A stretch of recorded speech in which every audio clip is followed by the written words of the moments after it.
Good morning, everyone. It is Sunday morning, a little after 11. Uh, we'll go ahead and get started. And as usual, we'll field questions first, see if we have any questions of anything that we discussed yesterday, or maybe something that you may have observed. Any questions, comments?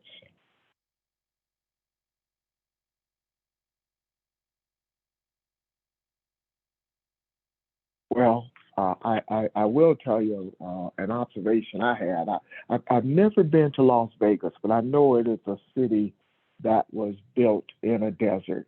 And I just thought it was kind of odd. I was looking at some pictures last night and this morning of the floods that they had from all the rains. And I thought that was, one of those things that most people might miss, but I think it has a meaning. I don't rightly know what just yet, but I just think that was significant to see as much rain as they had out there, and I, especially when. excuse me, I'm sorry. I thought you were finished. No, I was just saying, especially with some of the other things we're seeing, with the fires and other things going on in the country. I just thought that was kind of an eye opener. So yeah, just an observation. I'm done, Pastor. I see it the same way I see what happened with Trump exposing things. Uh-huh. it, the only time that anyone would take any measures, that meaning people in power in this country, would take any measures to do anything that's going to be beneficial to this earth or to mankind is when it starts costing them money. And the money that's being lost in Vegas because of this rain and the floods in Kentucky and Missouri, in red states, and the amount of money that is costing not just the government in terms of restoration, but the money being lost by businesses and by corporations is going to force the hand of those in power to do something about climate change. It is the universe putting it in your face. You do something about it, or you suffer the consequences. It's not going to destroy the earth. It's simply going to destroy the economic fabric of the world. And the reason I say the world is because when something happens in America economically, we talk about it's happening globally. So it's a global problem. Well, the only reason it's a global problem is because it's an American problem. And people don't stop to think that the only reason there's a global issue is because it started here. And everything that starts here affects the world in a broader way. So I see that as really the voice of the universe speaking very loudly and very clearly, not only to those in power, but to us to listen. I got this. I'm working with you to bring this thing to an end or to a head.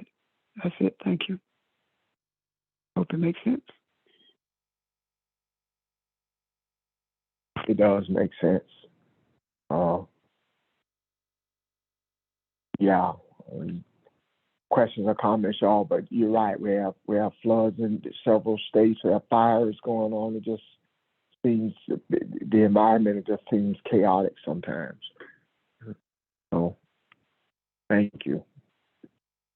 Thank you for that Anyone? clarity, because I was just going to say thank you for that clarity, because I was thinking the same thing when I saw that in Las Vegas too. I'm done. Okay. And not to mention that the earthquakes continue in Elgin. Yeah. Can't forget that. Can't forget that.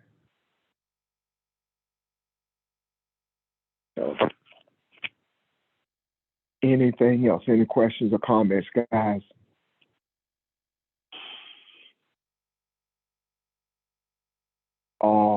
I asked Pastor, look, Pastor read something to me earlier that I thought was very significant. We were talking yesterday about chapter 5 of Genesis and looking at the omission of Cain and Abel in as the descendants of Adam. I want Pastor, if he would please, to read his first 5 or 6 verses of that from a different source, and let's see how it sounds.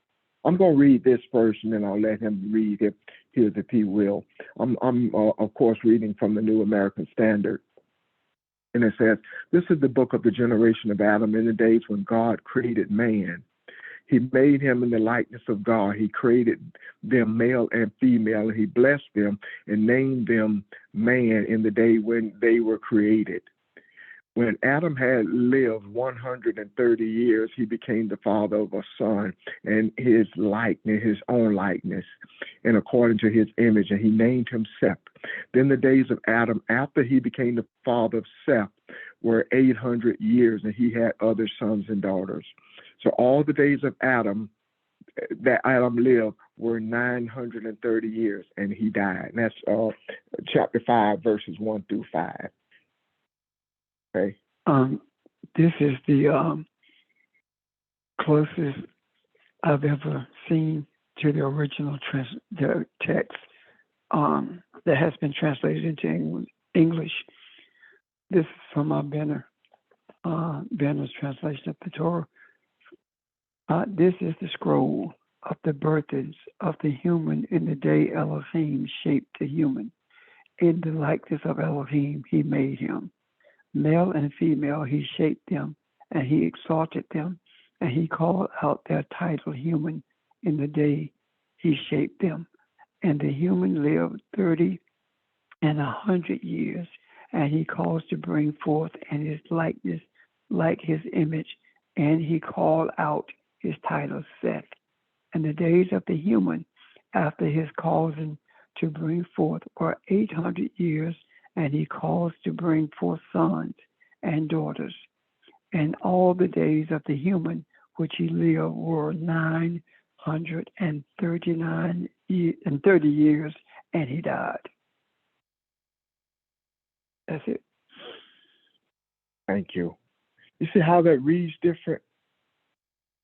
And it just made me think, can it be that Cain demise is because he wasn't human?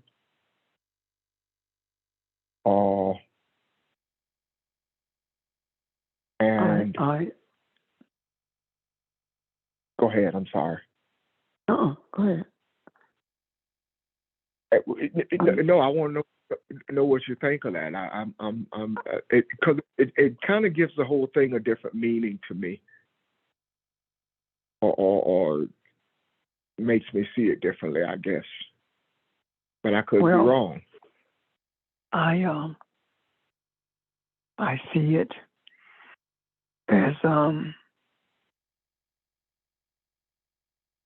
the way that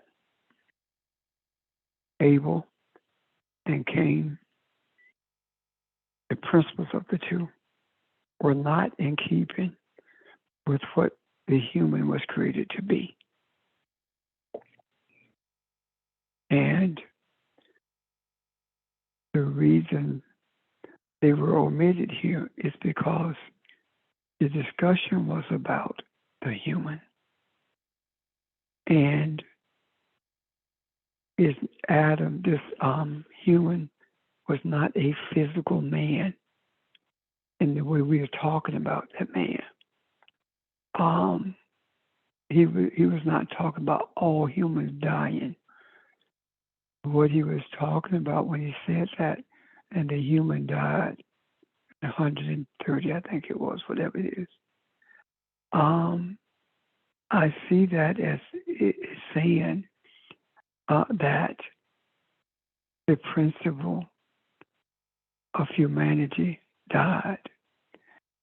And the reason I say that is because if you continue through that genealogy and through Genesis, what you begin to see is the rise of men rebelling against the principles of the Creator. One in particular is Nimrod. I think he was in about 6, chapter 7, somewhere in there.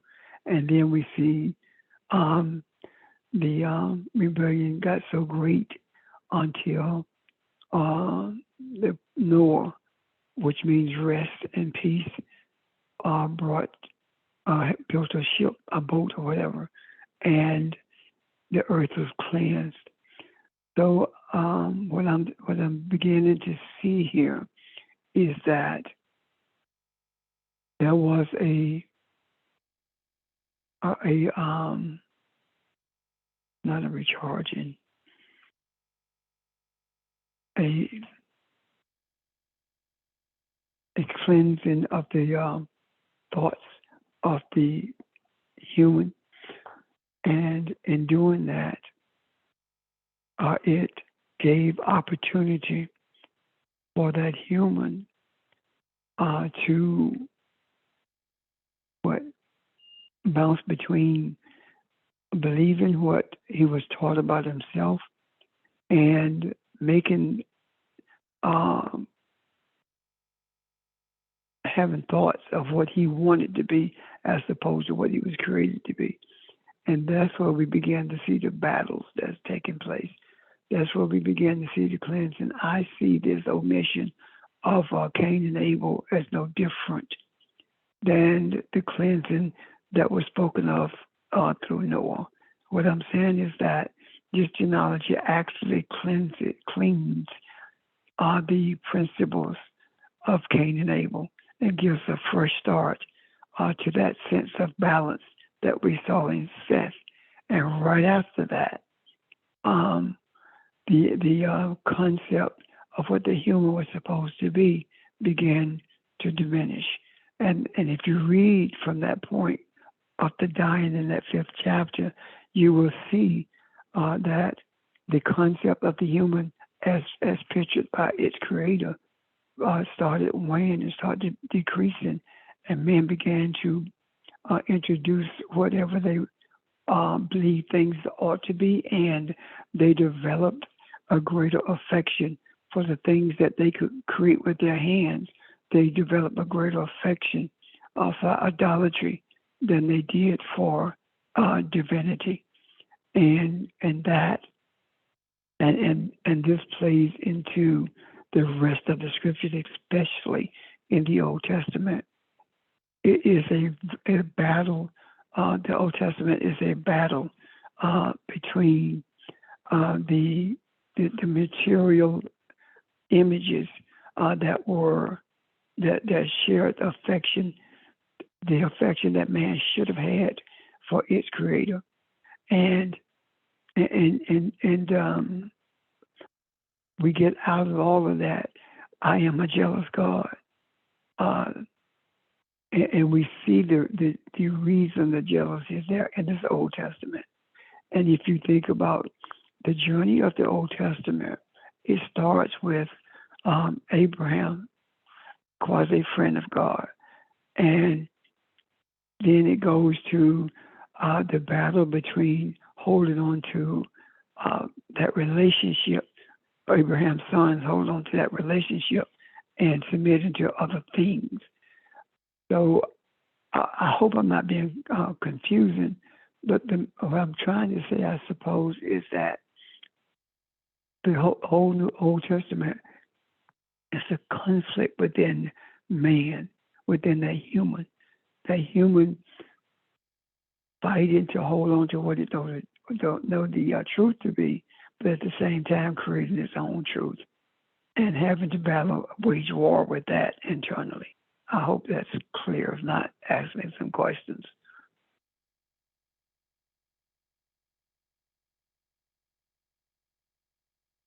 I know it's not clear. This is Barbara. Mm-hmm. If you go back to the 4th chapter, when it talks about Lamech, and then Adam knew his wife, and she bore a son, named him Seth, which means God has provided me with another offspring in place of Adam, in place of Abel. And Seth then bore Enosh. And then it says it was then that men began to invoke the Lord by name. So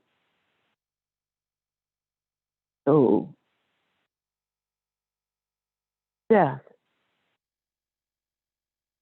is connected with the stem meaning to place, put, or set. So the birth of Seth, as you said, so that like it not only compensates for the loss of Seth, but it in turn gives a new possibility for mankind in terms of following the Lord. It's like a not a clean slate per se, but it's like a new beginning, another beginning, if you will, from what happened with Cain and Abel. I can see what you're saying. Thank you. And that's what what I guess that's the phrase I'm looking for, a new beginning, or new opportunities. And that is continuous throughout the Old Testament. And the key part that I think we should notice in the Old Testament is this. There were battles, but everyone believed something.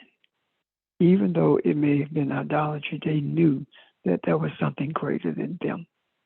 There was something that brought them into existence, regardless of what they attributed it to be. And all of this was taking place where? In Northern Africa, Northeastern Africa is where it was taking place. And every one of them believed that there was a creator, even though they may have attributed the powers of that creator to an object that they constructed themselves. Does that make sense?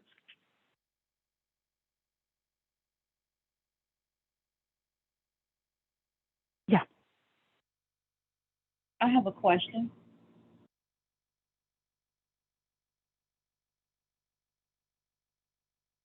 Hello? Go ahead. Hello. Hello? Uh-huh. I have a question. So the battle that we have, is it because of religion? Oh, we Yeah, haven't well- even gotten to that yet. Oh, okay. Thank you. Yeah, our battle is different than the Old Testament battle in many ways, yet it's the same. If we look at the New Testament, that's a different battle waged in the New Testament.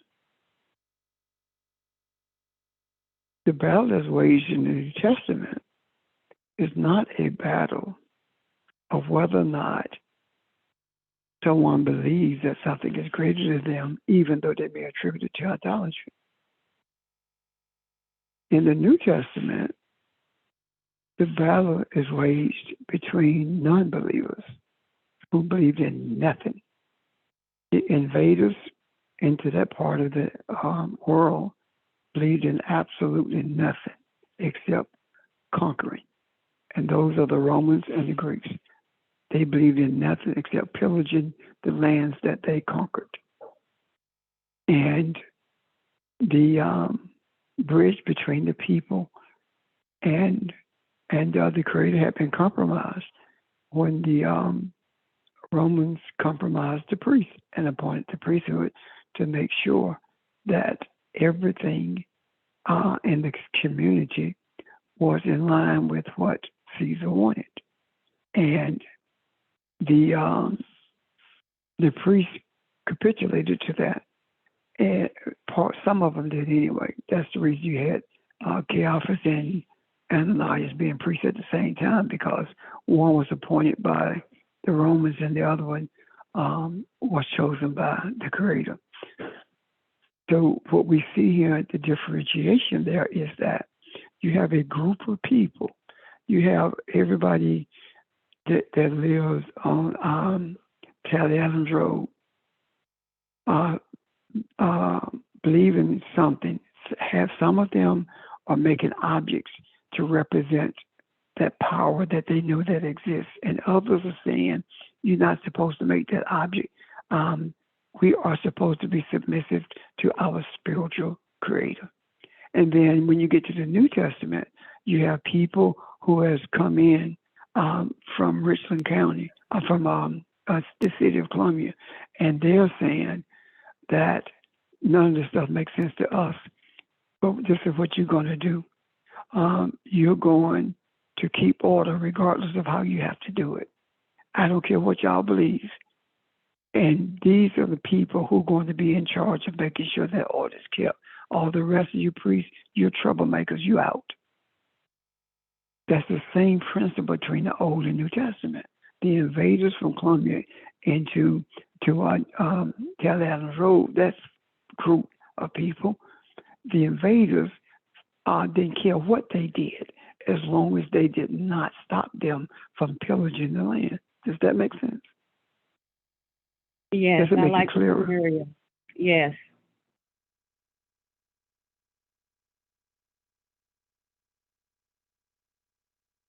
And that's the primary difference and conflicts between the two. Does that help, Evelyn? It does. So I guess we're the Tally Adams Road family. Yeah. Okay. All right. See, Thank this is you. the thing. And if you need deliverance and safety, we have the ark. Okay, Noah. We are, see, this is the difference between the two. There was not a religious battle in the New Testament. That was a battle between spirituality and government. The religious battle was in the Old Testament, and that was between those who established what they wanted to believe versus spiritual truth. Can you see that? Yes. There's no religion in the New Testament.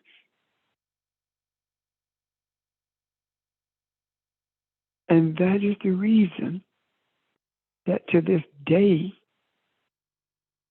Catholicism, Christianity, they are governmental entities with their roots being in the invaders of Palestine, which is now called Israel. That's what the battle is now. It's not this thing that's religion. It's a governmental entity. Look at what happened, and what is happening rather. The desires of the Christians are dominant in the government and the governmental decisions in this country. They do not take into account any other belief system other than evangelical Christians, Catholic Christians. And that is the reason that you can have Catholic priests raping children and nobody goes to jail. They're protected by the government. That's the difference between the Old and New Testament. Is that clear, or are there questions to make it clearer, or comments rather to make it clearer?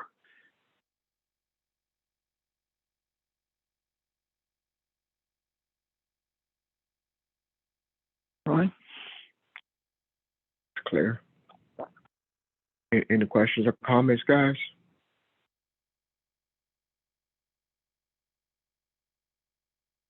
Any questions or comments about anything in chapters 4 and 5 of Genesis that we've discussed? Anybody? I have a question.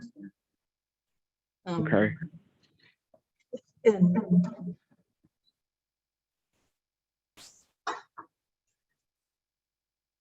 My question is, Are you you're too close to we were talking another about the mic? Cain personality yesterday. And it just occurred to me, and I'm asking seriously, is the Donald Trump personality kind of like a Cain personality? The persona, rather. I think That's the my Donald question. Trump persona, the Donald Trump persona is more like the Caesar persona than the Cain. Because Donald Trump believes nothing. Cain believed that he could do it his way. The principle of Cain is when you make a decision to do things your way. The principle of Abel is making a decision to do things your way, but on a different scale. They are both extremes, and Donald Trump is just one extreme, and that extreme is the conflation of government and Christianity. And he does not believe in Christianity, neither does he believe in the principles of government. He believes in the principles of Donald Trump. So he's more of a Caesar, as I see it anyway. Does that make sense, Audrey?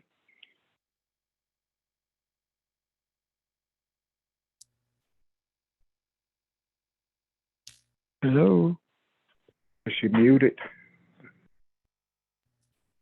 Audrey, are you muted? Oh, hello? Yes. Can you hear I me? can hear you now. Yes, I can now. Oh, okay. I kind of missed the first part because I had some technical difficulties going on here. We've seen your IT guy. But so what was the first part that you said?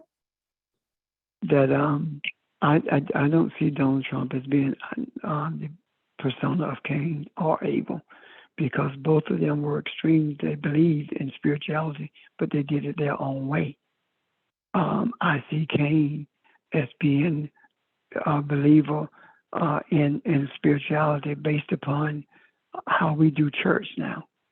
And I see Abel as being the principle of how the charismatics do church now. Everybody's wrong except them, and both of them are wrong. Donald Trump, on the other hand, is more of a Caesar because he doesn't believe in anything. He doesn't even believe in government. He believes in Donald Trump.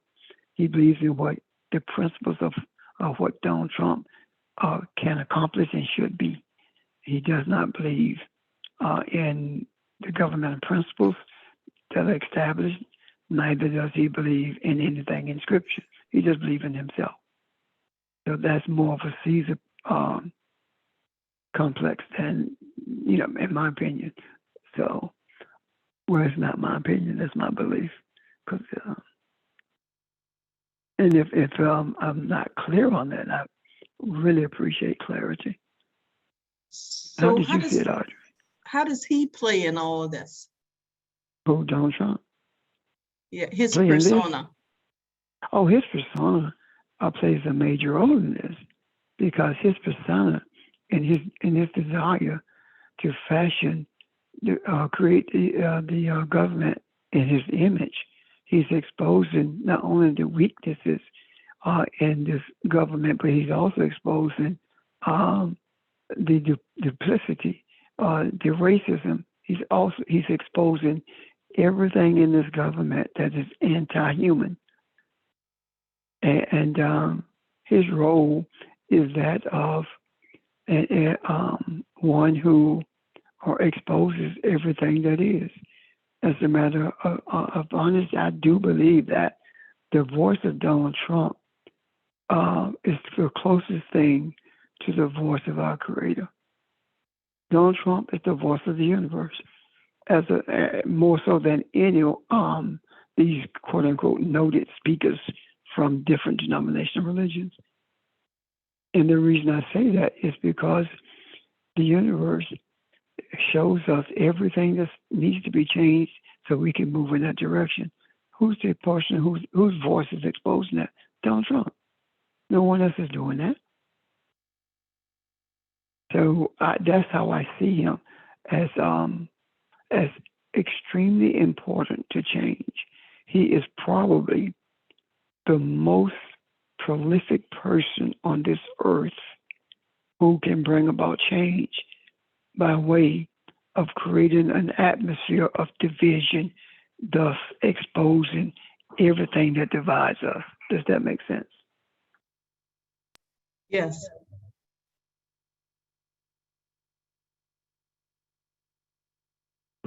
So is Alito probably a better example of the Cain personality?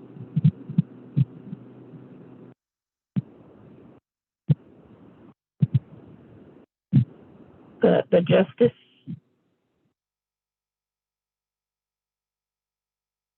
Pastor, are you muted? Sorry, I had to mute. What did I miss? Hello? I was asking if Alito was a better example of the Cain personality, that Samuel, the Justice Alito.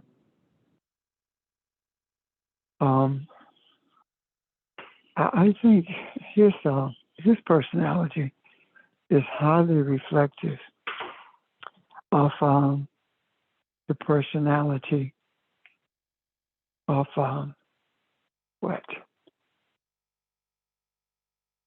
the apologist for the slaveholder. That's the mentality of, he's an apologist for all the abolitionist / Christian leadership for slavery. That's how I see him, as being an apologist, not so much in line with what Trump is doing, even though both of them serve the same purpose. Does that make sense, Audrey?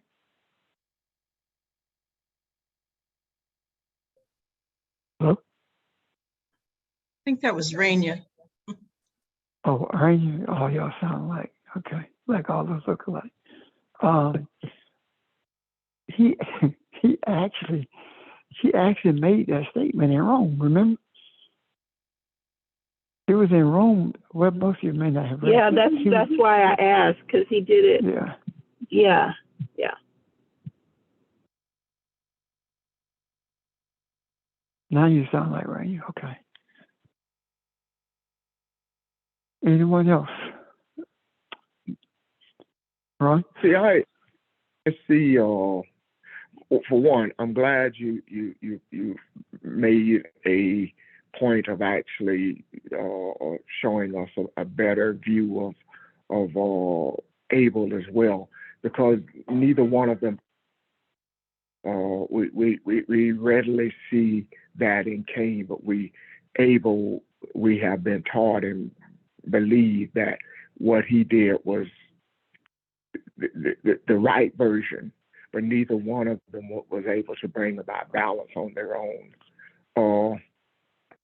I guess I see the attitude of Cain being more universal, though. Whether or not you look at Catholicism or any other type of religion out there, everybody thinks this is the way and this is the right way. And it is also a principle that decides not only will I do things my way, but I will do it to the degree that I think you deserve.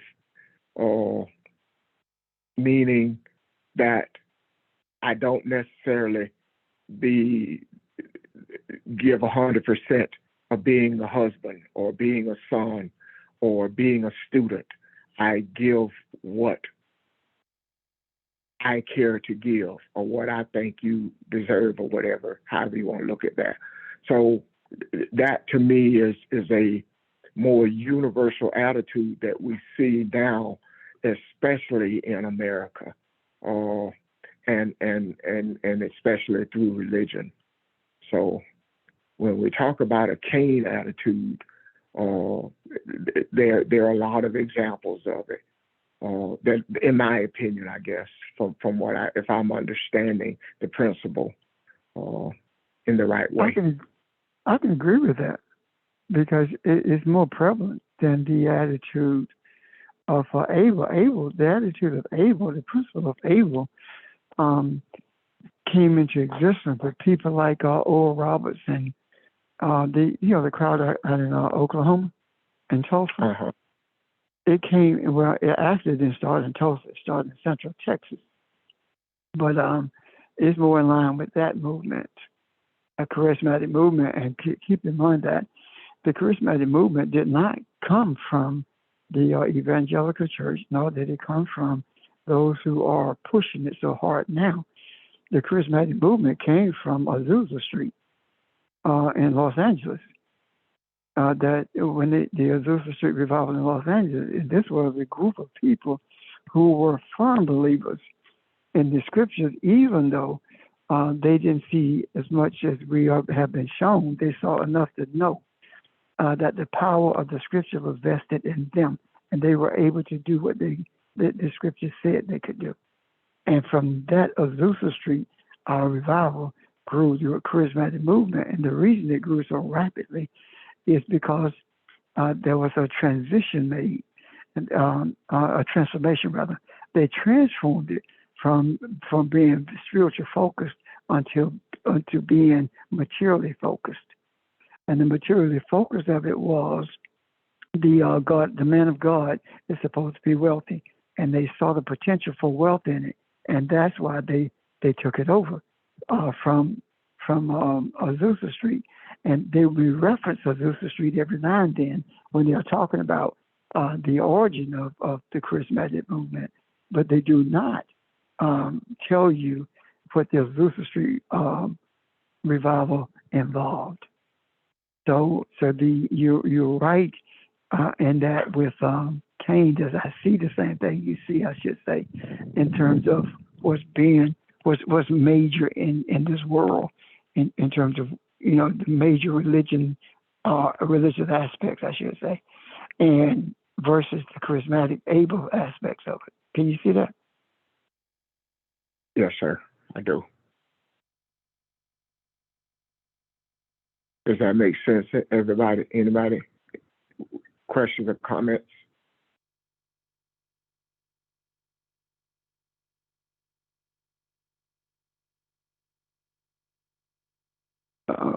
Let me ask a question. Is there anyone who's listening who's not familiar with the Azusa Street revival? I'm not. Okay, the Azusa Street revival started in a storefront church in Los Angeles. And what happened is this preacher, this holiness preacher, started, he had a revival that night. And what happened, people started coming in off the streets. And it was drug addicts, it was all kinds of people, all kinds of habits that they wanted to rid themselves of. And they came off the streets into that revival, and they were really being delivered. And it grew. And as it grew, it continued. It continued for weeks, if not months, with a continuous service. And one of the people who I read an article about, rather, said that they stepped into that storefront with Smokey Robinson and came out free from drugs and never been back to, never done it since. That's one of the articles I read some time ago. So it was these kinds of deliverances that were taking place in that environment. And what happened is this circuit preacher out of Texas started the movement. But no, that was different. I'm sorry, because he was 1825. The preacher out of Oklahoma picked up on what was happening in Azusa Street. Oral Roberts heard about it, and what's the other guy name? In Tulsa. Copeland. No, Copeland, young boy in this. The big guy, what is his name? I went to Tulsa to go to his. No. Yeah, Kenneth Hagin. Yes. Thank you. I'm sorry. When you said Hagin, Kenneth, I had Copeland back in my head again. Yeah, Kenneth Hagin and Oral Roberts, but more Kenneth Hagin than Oral Roberts. Oral Roberts built a university around it, but Kenneth Hagin built a culture around it, a huge following. And from Kenneth Hagin came people like Kenneth Copeland. From Oral Roberts, where Miles Monroe went to school at Oral Roberts University. So all of this was centered around this revival that took place on Azusa Street in Los Angeles. And keep in mind that the Azusa Street revival was conducted by African people totally. And just like Europeans picked up on, took the banner rather of Christianity and formed it into what they wanted to be, a controlled manipulative mechanism. That's what happened with the charismatic movement as well. Regardless of their words about being integrated and all people are equal and there's no difference between us and black people, Kenneth Hagin did not allow interracial couples on that campus.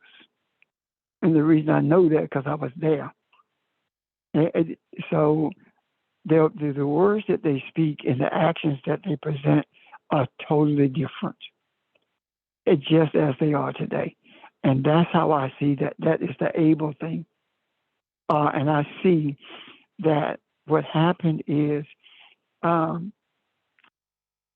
the truth, because these people were speaking from the depth of their heart. They really, really trusted the scriptures. That truth was stolen and transformed into a mechanism to make money, a business to enrich those who establish the business. Does that make sense, guys?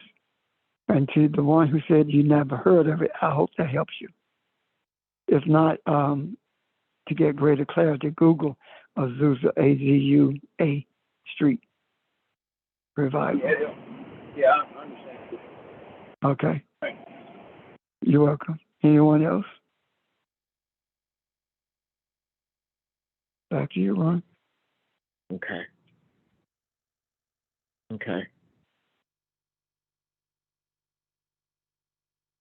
Any questions on anything else? Let me insert something, if I may. The circuit preachers I was talking about in 1825 was the one who created this belief that are brought into existence, because he didn't create nothing. The belief of the rapture. That's where it came from. The rapture is non-scripture. It came from, and what happened is he was using the rapture as a scare tactic in his tent revivals around central U.S., Texas, Oklahoma.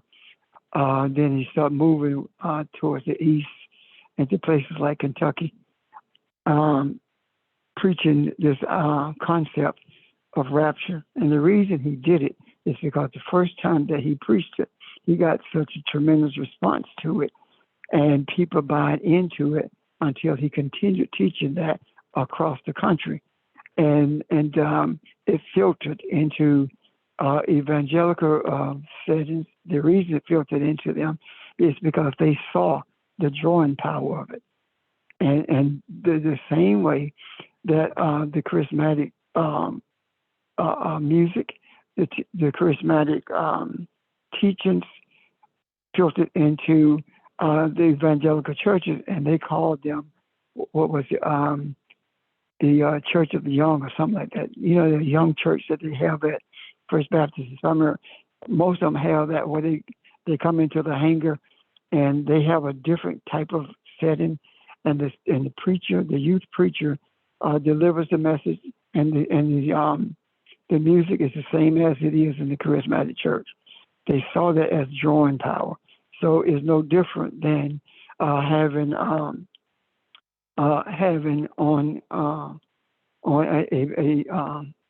on the stage, you have what?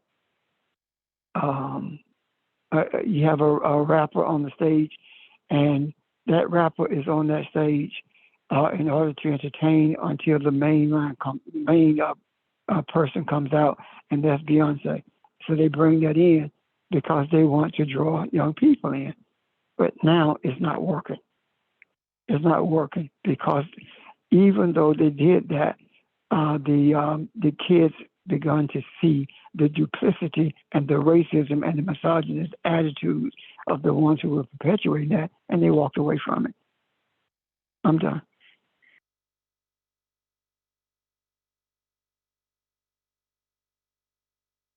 How we doing, y'all? Questions or comments? Is all this clear?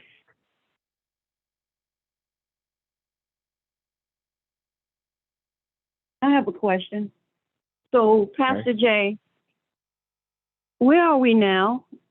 Would you happen to know? You are in Columbia, I'm in Spartanburg. Say that one more time. Yes, I messed with you, Ella. I said you. No, I didn't hear. I know it was something funny, but what you say? Actually, where we are at a place where the universe is telling us you must be true to who you are.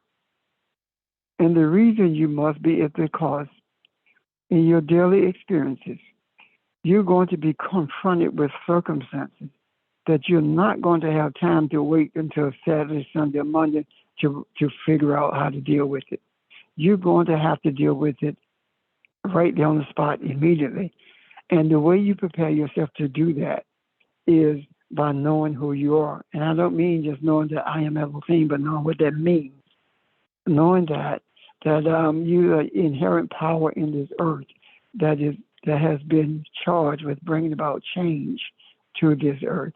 Knowing who you are and embracing the reality of who you are. The things that we talked about yesterday. The universe is always listening to your thoughts, to your speech, and reminding yourself of that. And when you do that, you're always hearing from the universe. And that is the preparation that's needed for you to face the circumstances that you experience every day. That's where we are. We're at a place where every tub must sit on its own bottom. Does that make sense? It does. And I think oftentimes about when Barbara said, pay attention. And also you say, be still and know. And yeah. And I want to augment that a moment. Be still and know what? Be still and know that I'm God. Be still and know who you are. Be still and know that you are Elohim. I have to take this call. I will explain Elohim in a minute, okay? Okay. Okay. Hey guys, this is Ron. One of the things we were going to go back and look at Genesis 4 and 5. I think this is something I looked at last night that I think goes in line with something Evelyn said yesterday, and even your question today, Evelyn. I'm looking at Joshua chapter 24. Joshua 24. And I think it's funny you ask where are we now, because this is kind of what I was looking at, and I hope Pastor and I talking about the same thing. If not, we'll get it straight, just talk it out. But verse 14 is where I'm gonna start, and then I'm gonna back up, but because this readily answers your questions to me. It says, now therefore fear the Lord and serve him with sincerity and truth, and put away the gods in which your father served beyond the river and in Egypt, and serve the Lord. And if it is disagreeable in your sight to serve the Lord, choose for yourself today whom you will serve, whether it be the gods which your father served, which were beyond the river, or the gods of the Amorites in whose land you are living. But as for me and my house, we will serve the Lord. So, for me, I kind of put that together with our discussion yesterday and kind of tells me where we are. And then I backed up and looked at this chapter. And please, if you see something here, help me out, okay? And let's talk it through. But I apologize. Okay, you want to finish your thought? I just read a part of Joshua 24, verse 14 and 15. And I was trying and making an attempt in a way to kind of tie it into what you were saying. Go ahead. No, that would take me there anyway. Go ahead. I read those verses and I was going to back up and talk about this sort of the history part of it, which we've been talking about all along, but it just kind of all ties things together for me. I want to look at this, and I'm only going to read several verses of the chapter, but tell me where it takes you when we read this. And this is Joshua 24. Then Joshua gathered all the tribes of Israel to Shechem and called on the elders of Israel and for their heads and their judges and their officers, and they presented themselves before God. And Joshua said to all the people, "Thus said the Lord, God of Israel, from ancient times your fathers lived beyond the river, namely Terah, the father of Abraham, and the father of Nabor, and they served other gods. Then I took your father Abraham from beyond the river and led him through all the land of Canaan and multiplied his descendants and gave him Isaac. And Isaac I gave Jacob and Esau. And Esau I gave Mount Seir and to possess it, but Jacob and his sons went down to Egypt. And then I took Moses and Aaron and I plagued Egypt by what I did in the midst. And afterwards I brought you out. And I brought you and your fathers out of Egypt. And you came to the sea, and Egypt pursued your fathers and chariots and the horse of the Red Sea. Okay, so, this is a history of this to me kind of sums up everything we've talked about in the journey that this is describing. Is the journey that we're taking currently. And it talks about our history and where we've been the last, and I'm saying, listen to this now, the history of where we have been, us on this phone, the way we have been the last few thousand years. And what that means is we as a human have carried this torch forward. This book was written centuries and centuries ago from a father who said, at some point, my sons and daughters will wake up. And when they wake up, I want them to know who I am. I want them to see themselves and know who they are. So to those of you who are awakened, who are starting to awaken, I want you to be familiar with your history. And I want you to know what those battles are that are internal.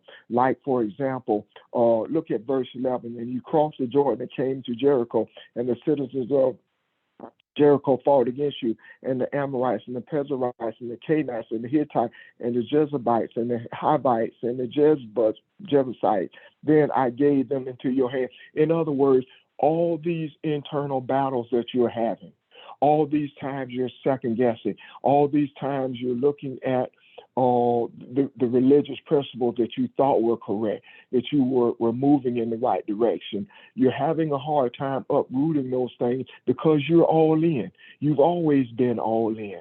You've been trying to do what is right. And now that you're seeing this, I want you to go with the rhythm that is in you. Feel that rhythm and know that that is the right direction. So as you uproot all these things, and as you get to that place where you gain understanding and you look back at your history and you see all the ways you come, all these thousands of years, there has been a struggle. You are the one who has opened your eyes to bring the people forward. And so you are the one now that you say loudly and with assurance because of your sight, because you are able to see. You could not have seen through all those years and all that darkness and all those things if you were not seeing through your third eye. But since you are seeing spiritually now, you will make the determination, I will serve the Lord. And all these other religious things and all these things that are in me, and as Evelyn said yesterday, I just made up my mind. This is the direction I'm going to go in. I'm being distracted still by things.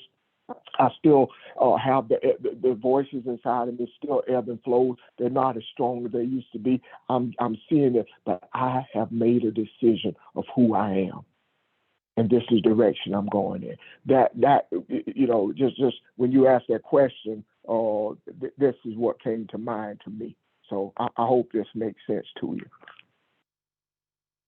And it Question. does. I have a question. What does that to serve? As for me and my house, we will serve. What's the definition of serve? It's not going to a physical building on Wednesday and Sunday. No, and I did not look up that one word, but I take that to mean that is the direction that we're going in. We serve means I'm going to submit myself to God. I'm going to submit myself to what truth is. I'm going to submit myself to understanding and walking in this direction. I'm going to submit myself to being to gaining full understanding of what it means to be love and compassion and forgiveness. So that's what I took to mean. I did not look up the word serve. If somebody else could look that up, I would appreciate it. But to me, I see it as something that I'm going to sit on until I understand. If any of us have gone to school to learn anything, you set your mind to do something, even though you may have an understanding of the principles of studying law. You may have read 100 books on studying law. You still have to submit yourself when you go to class. You have to sit under somebody and study and look at the details of things that you thought you knew, and a lot of the things you thought you knew would be uprooted or bring more clarity to you. So that's how I see the word serve.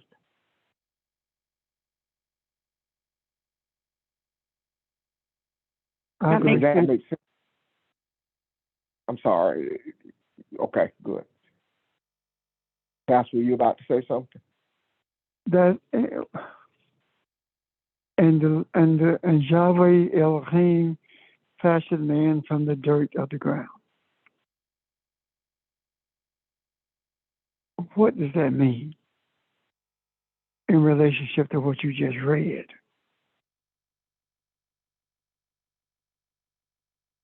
We can make that decision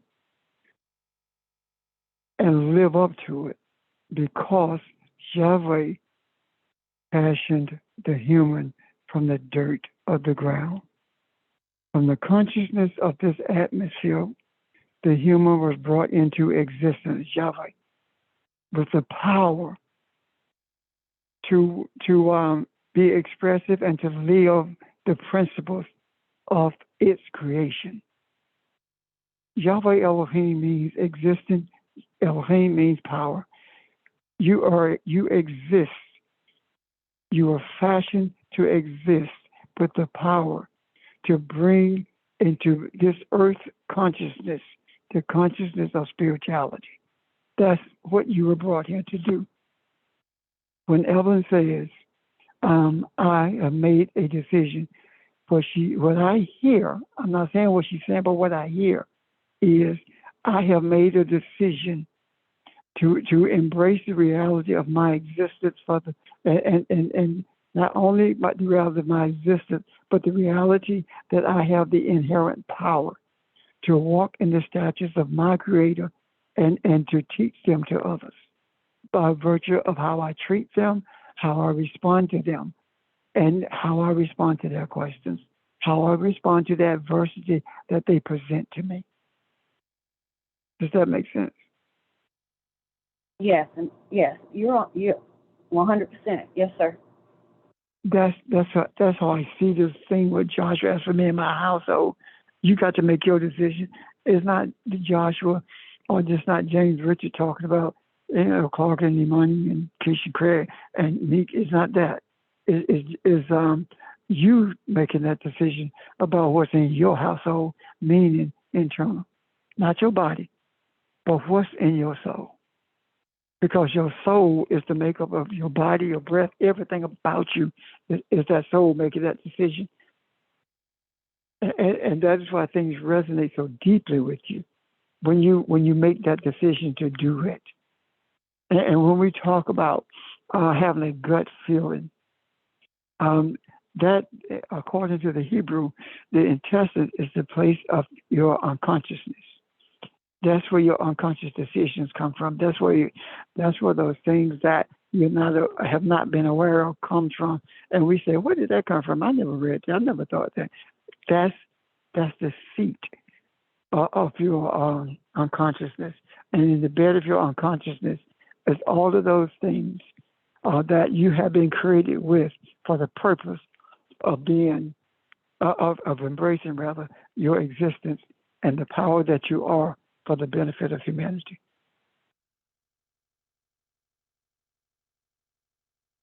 I'm done.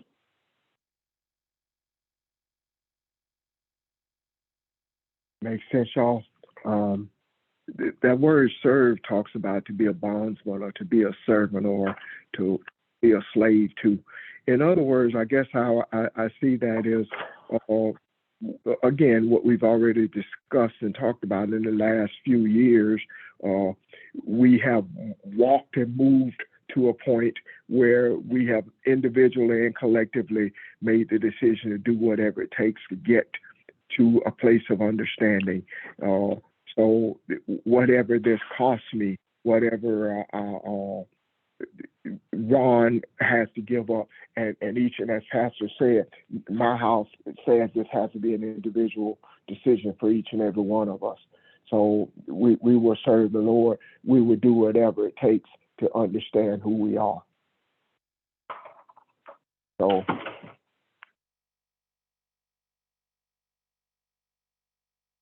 but I saw that when I saw history, he goes over the history of it and all these rights, these Pezerites and Amorites, all of those are those little things in our heads that we've battled, all those battles that we go through as we get stronger.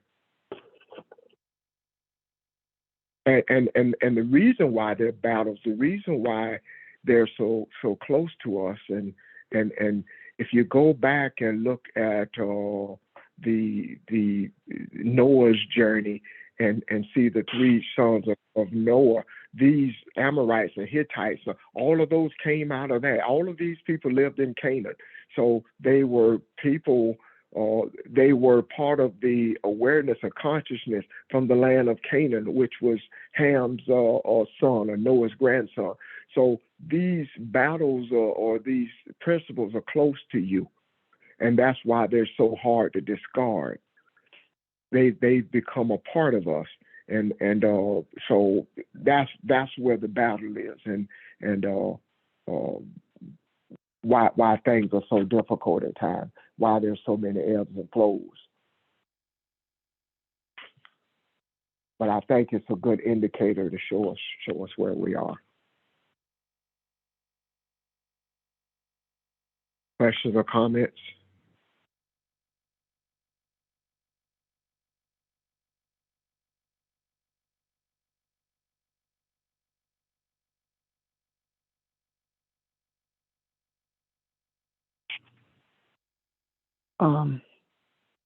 Canaan, land of Canaan, is the consciousness of Canaan. And that which comes out of Canaan is the offspring of that consciousness. So if we understand what Canaan means, and we see the birthing of what comes out of Canaan, and understand what those those what we call names mean, those characteristics mean, then we will see the totality of what Canaan actually is in this environment that we live in. Does that make sense? Okay. Canaan means to be brought down. It means to carry a heavy load. It also means you're seeing some definitions that it's called a merchant. And the reason why it's called a merchant, I guess, for practical reasons, it was a very populated place, but a merchant was one who was seen who always had a heavy load. He always had a burden to carry around with him. The root of Canaan means to be subdued or to be humbled or to be heavy. So that's what this is. So the root. what came out of Canaan? Huh? Yeah. What came out of Canaan? What did Canaan birth? What did it birth? If Canaan is an individual or land, what was it? What came out of it? Like, for example, Noah had Japheth and Cush and whatever the other guy name, Shem. Yeah. So we understanding those words tell you what came out of this rest. That Noah represents this rest and compassion. You understand what I'm saying? I do understand. I don't know the offspring of Canaan. And I didn't look at that. The reason I think Canaan is so important is because we find references to Canaan a lot in the New Testament as well. Yeah. Well, I see Cain as birth and death, and birthing. I mean, it was the first, and birthing murder, and birthing, the very basics of selfishness, all about me, mine, that kind of attitude. But was Canaan, was it a derivative of Cain? Oh, I'm sorry. I didn't know you had said Canaan. I thought you said Canaan. Cain. No, okay. Canaan. That's what I'm trying. I'm not at home, so I can't look up my stuff. I don't have the resources to look it up. But I'm sure that Sheldon's on the line. He's looking it up. He's researching it. If not, somebody is, I'm sure. So, but I think that when we began to look at these names and these geographical locations, when we see them no longer as names or tags or titles for people, and we don't see them as geographical locations as much as we see them as a allegory that gives us a spiritual message. And we would be better able to not only see where we are in answering Ellen's question, but also to see what we are to become answering all of our questions.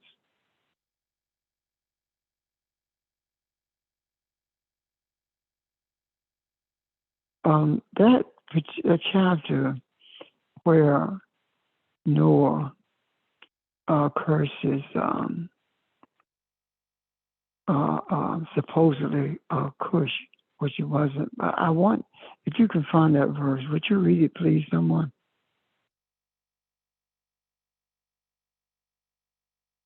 I think it's in the, is it the 6th, 7th chapter? I can't remember. I think the flood is in the 6th chapter of Genesis.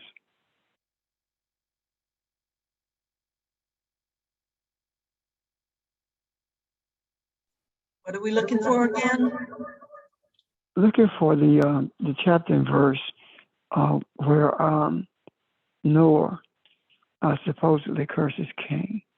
Curses Cush. Okay, we see the rain in the 7th chapter. I think it's in the 9th chapter. Okay.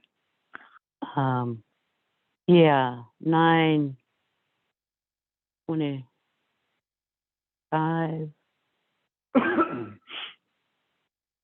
9:25. Cursed be Canaan. Yeah. Read that, please. Um, And Noah 24. Yeah, I was going to go to. And Noah Okay, awoke thank from his wine. He awoke from his wine and knew what his younger son had done unto him. And he cursed, and he said, Cursed be Canaan, a servant of servants shall he be unto his brethren. And he said, Blessed be the Lord of Shem, the Lord God of Shem, and Canaan shall be his servant.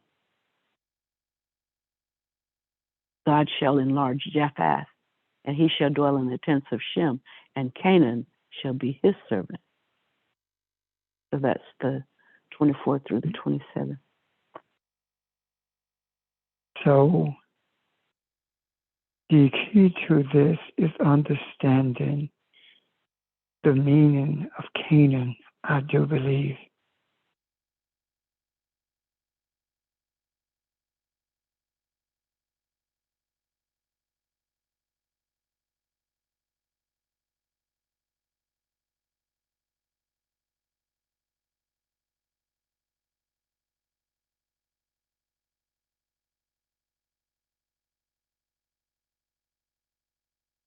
Um,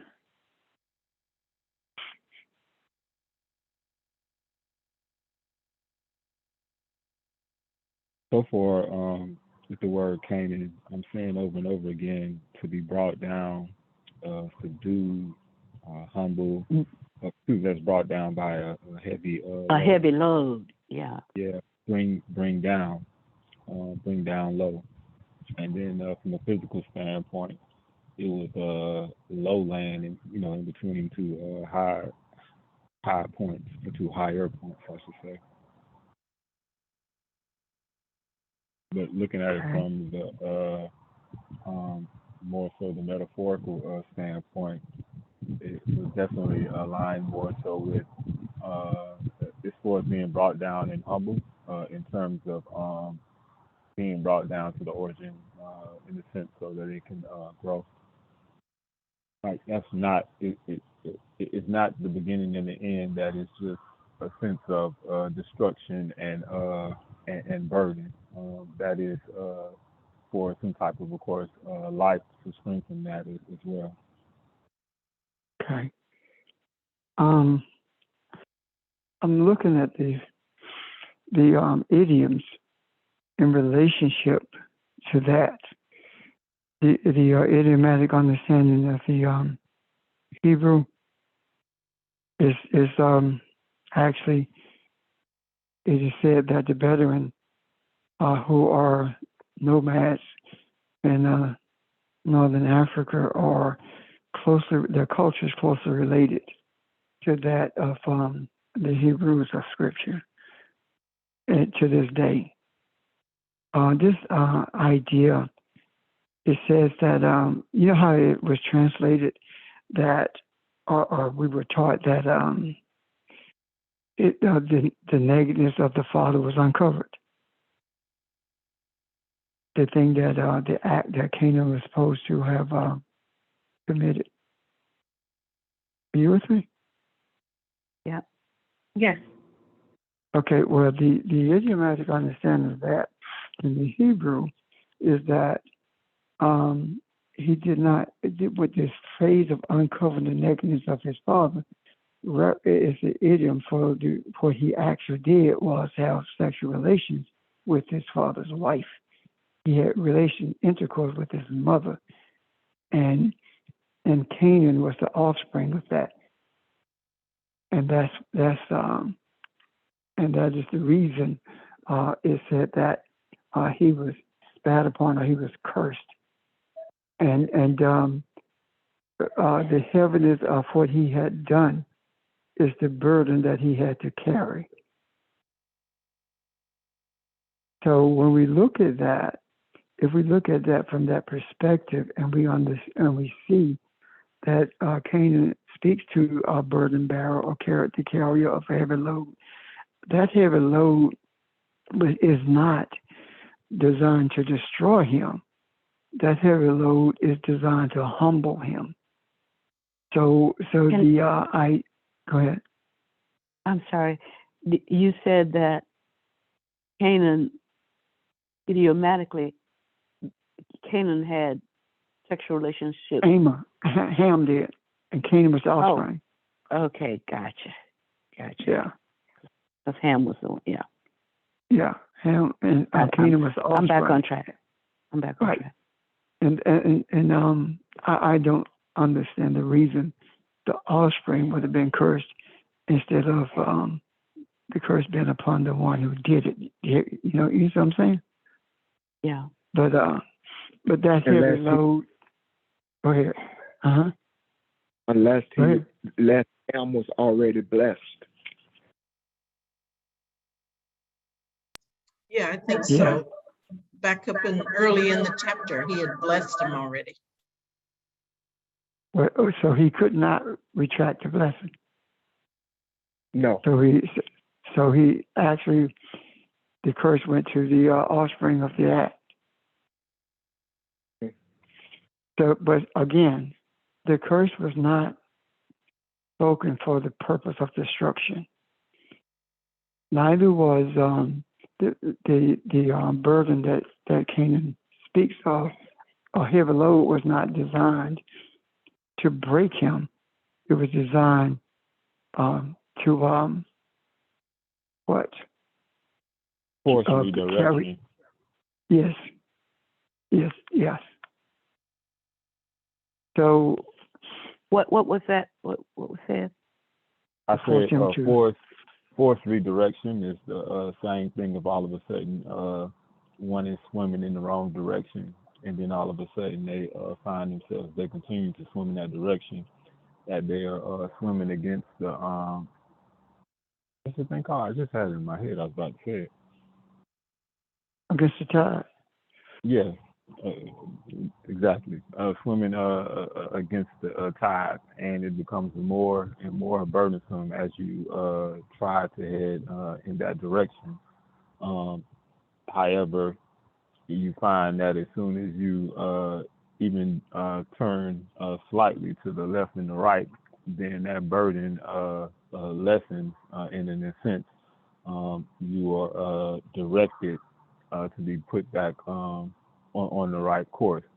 Of course, though, with free will, if you so do choose, you can continue to fight against the tide, all you want. Yeah, I'm finished. I'm back here now.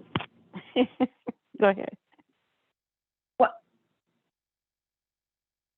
does the word curse? The word curse doesn't mean like they are condemned, does it? Well, the literal in Hebrew is spit upon. To spit on something. Have you seen Eastern people spit at your feet? When they, you understand what I'm saying? You never seen that? No.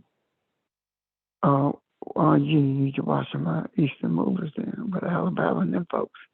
To spit at someone, feet is to curse them, meaning that I don't have anything to do with you anymore. That kind of thing. Or that you are low life. But it was not there to destroy him. It was there to change him.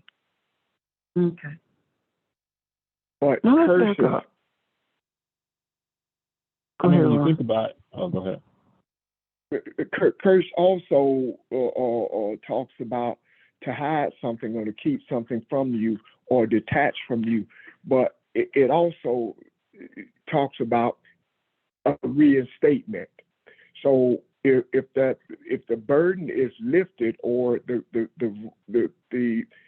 person that was wronged feels redeemed, then this can be reversed. That thing that is detached, thing that is hidden from you, can be brought back. So the spitting is a sign of detachment. I would suppose, yeah, a disgusting way, but yeah. Right, but that's literally what it says. Yeah, yeah.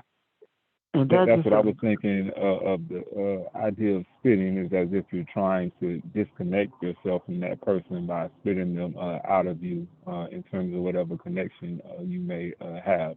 In a sense, you are denouncing or severing that attachment between you and other individuals. Now, let's go all the way back for a moment. What does it mean when it says that Ham uncovered the nakedness of his father, meaning that he was intimate with his mother? What is that? What does we know Noah means to rest. What does Ham mean?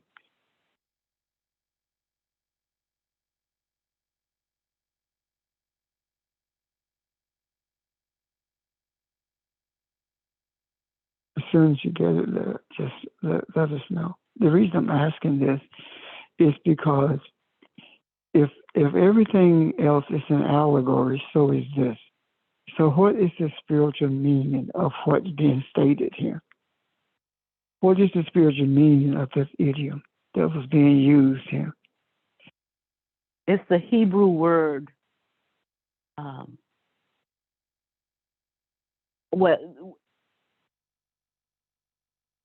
Hebrew word for burnt, black, or hot.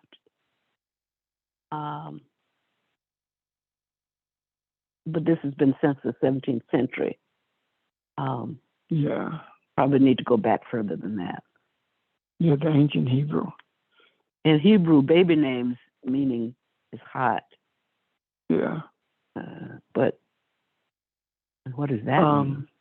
If someone could Google ancient Hebrew and see what that, because what I'm feeling here is it has something to do with an unsavory relationship with wisdom, or to obtain or to surreptitiously access a wisdom that you are not privy to, or to do it in a wrong manner, something of that nature.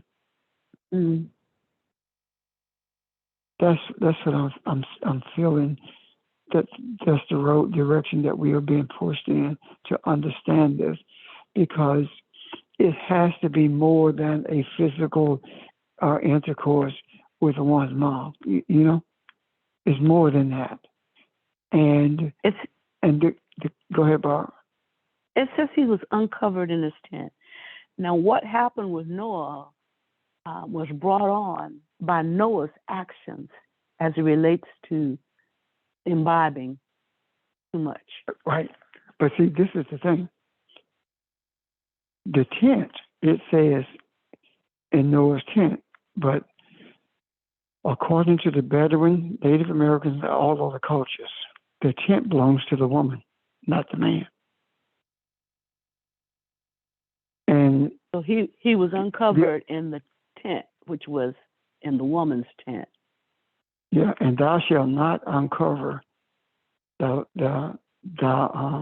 nakedness of thy father, meaning that you should not uncover your father's wife, her nakedness.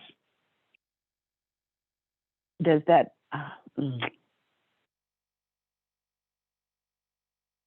But see what you can get. And it says. Give me a moment.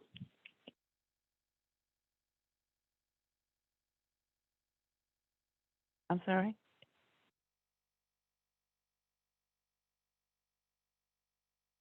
It sounds like you said, give him one moment. Okay.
Hello? Are we still here? Yeah, I'm here. I thought Pastor was saying give him a moment. Oh, okay.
Y'all look at Deuteronomy 22 and 30. Is that where pastors?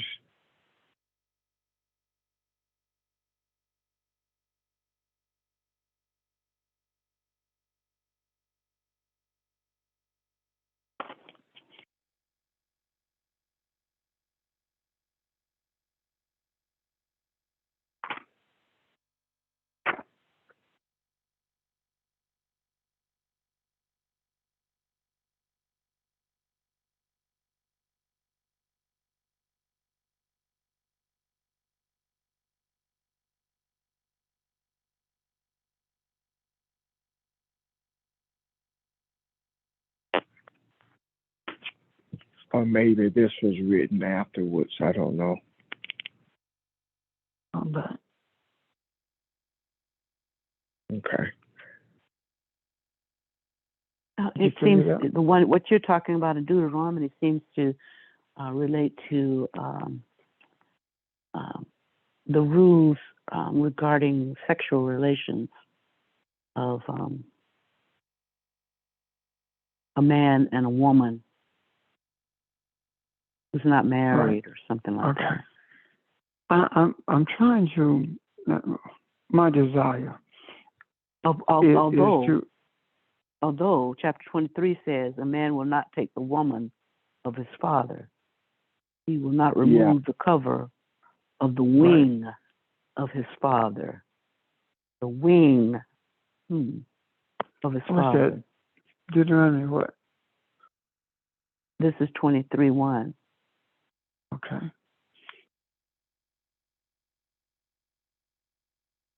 Now you got to go back and look at that whole verse. Yeah. Not take the woman. Are there any questions while we are trying to understand the spiritual connotations of what's being said here?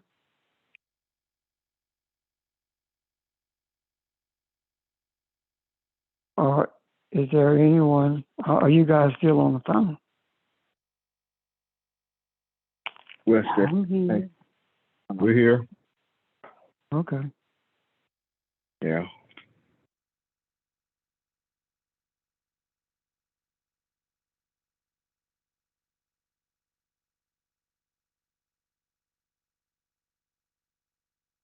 What verse was that in Deuteronomy?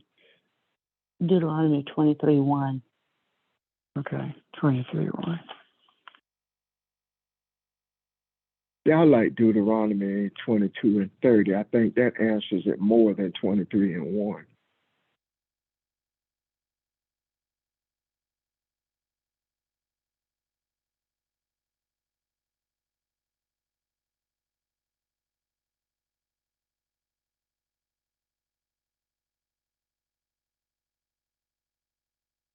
You said 23 and what? Right. 30.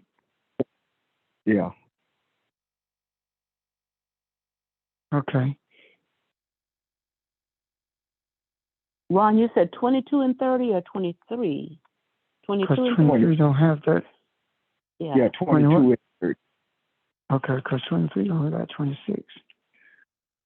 What is 20? I don't have 22 Oh, and 30 I have in 20 and Benner. 29. Yeah. Yeah, in Benner. You But don't wait, have a Deuteronomy.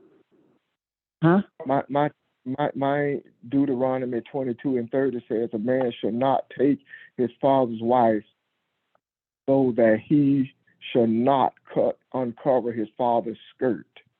Oh, I have that as 20. I have it as chapter 23 in Benner, but in parentheses it has 22 and 30. Okay. Yeah, okay. So, because when you Okay. were saying 21, yeah, mine didn't match up, but I see now what Yeah, the problem is. Yeah. I think it's something like what happened in Genesis. Genesis 1 actually goes through Genesis 2 and 7. That's where it should have broken off. That's probably the same thing that happened here. But anyway, what's the spiritual connotation of that?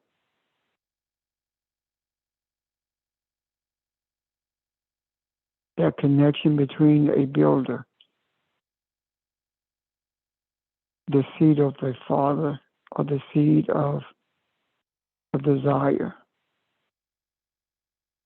Because this results in an impregnation based upon that, right?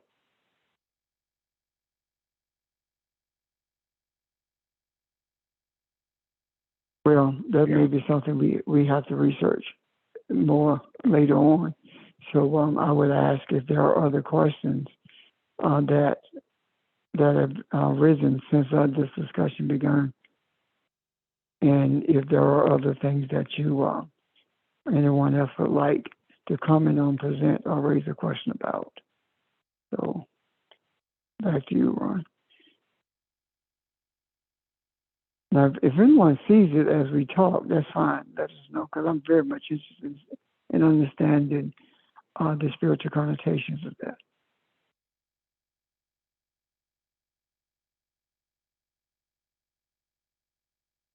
Hello? Well, we all still look.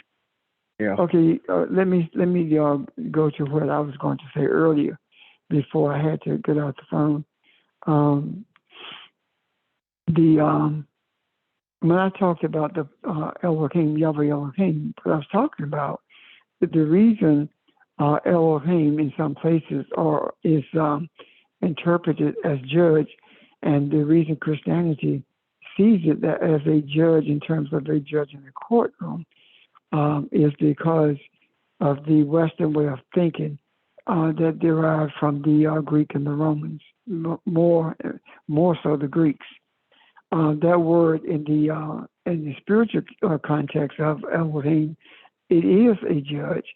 But it's not a judge because you're passing judgment. It's judge because of the authority of a judge. The authority of a judge has power to determine the direction of your life.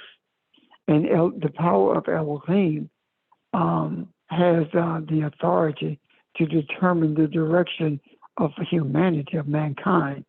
And this is so because that's what brought you into existence. When we talk about the creation of the human by Elohim, what we are talking about is the human was created with authority, with power. Is no different than you having the power to take a clay and mold it into a bird or a picture, your choice. The power of the unnamed one is the power that brought into existence us.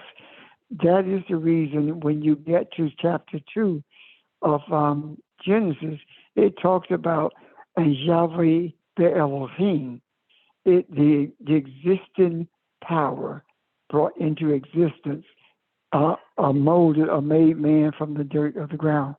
Can you see that? Does that make sense? Any questions?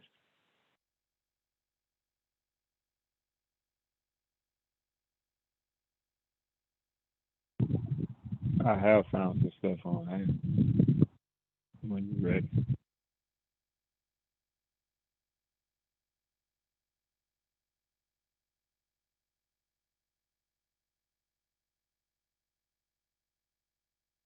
Hello?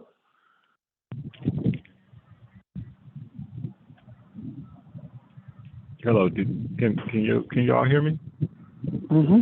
I can. Oh, okay. I was just saying, once you are ready, I finally found the stuff on Ham. If no one else had anything else. Go Oh, ahead. that you off that. Okay. I'm just reading. I haven't, really. I read through this right quick. Okay. Ham. Okay. I'm just gonna read through it right quick. It's like 3 short paragraphs. And Ham actually his original name I learned was made of 2 names that in English is that kind of end up just being 2 names within the one. But Ham one is the youngest son of Noah, since Noah represents all of mankind.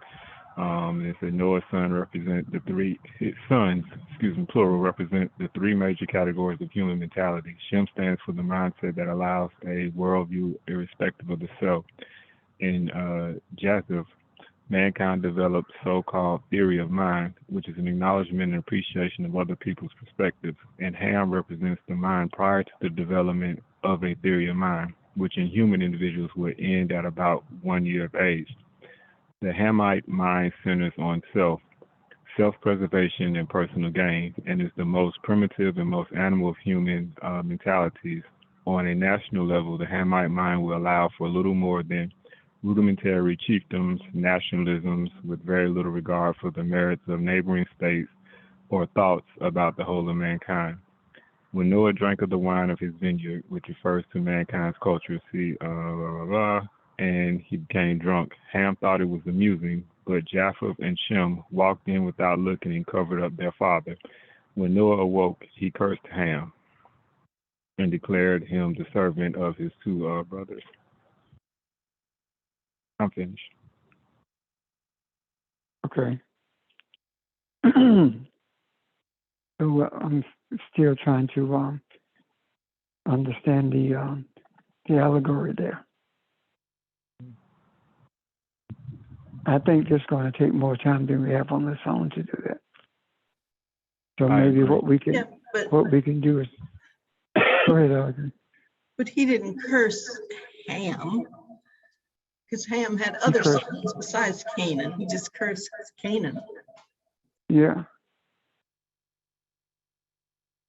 So I think what we should do is table this hopefully until tomorrow, and see if there are questions based upon what we have previously spoken of earlier, and see if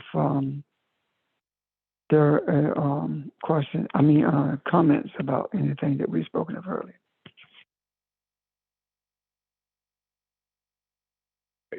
I got a question. It's not. It kind of throws us off a little bit, but I'm curious. Sheldon's summation there of the 3 sons. What do you have on Shem? Since the scriptures, at least at one time, say, didn't it say, "I'll bring Shem back to me"? If I have to bring him across great waters, Cush. Cush. Yeah. Okay. And Cush was the son of Ham, wasn't he? Was he a son of Ham? Okay. Yes, Yes. Yeah. it's Cush, Egypt, Put, and Canaan. Okay. So, but anyway, I do think we should table this. And to those of you who remain on the phone, again, I say to you that what you're experiencing now is the manner in which we study together or pursue understanding from the scriptures. And sometimes when we're on the phone doing that, we get caught up in what we're doing. And it seems like we're out in left field, but I promise you we're not. We're simply trying to deduce from what is written the truth of what is meant. So I hope that you can embrace that and appreciate that. And I hope it does not create discomfort in you, or boredom when we are doing these discussions. If so, please let us know. Thank you. And I think I speak for all of us in terms of those who are facilitating, searching for the understandings of this allegory. Yeah.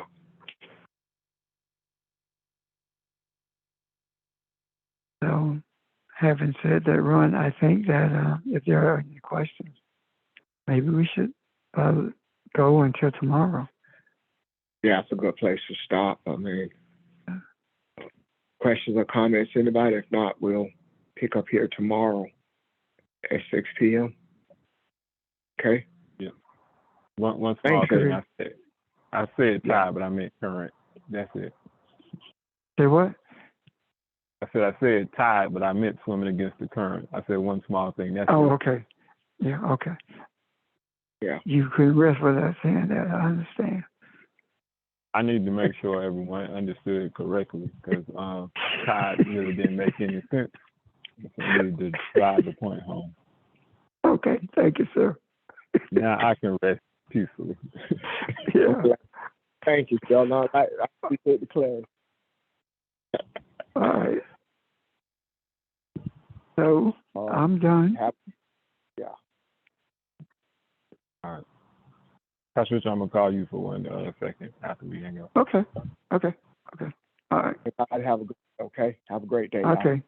All right. Bye. Thank you. Have a great day, everyone. Thank you. Bye, everybody.